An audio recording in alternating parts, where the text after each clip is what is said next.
Is your iPhone not ringing when you get calls? Don't worry. In this video, I'm going to show you some easy steps to fix this problem.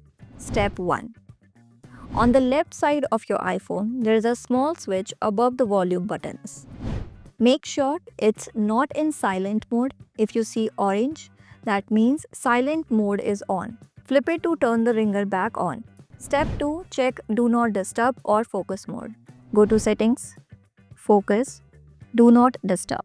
Make sure it's turned off or adjust your settings to allow calls for your contacts.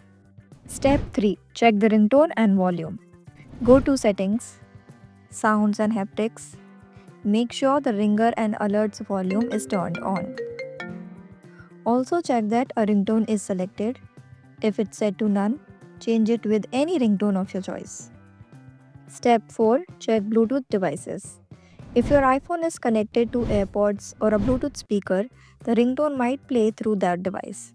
Go to Settings, Bluetooth, and disconnect any devices you are not using. Step 5. Restart your iPhone.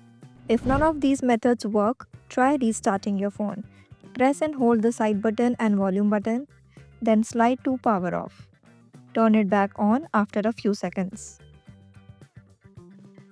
And that's it. I hope by following these steps, your problem should be fixed. If you still face any issue, tell us in the comments. Also, don't forget to like and subscribe to the channel for more helpful iPhone tips and tricks.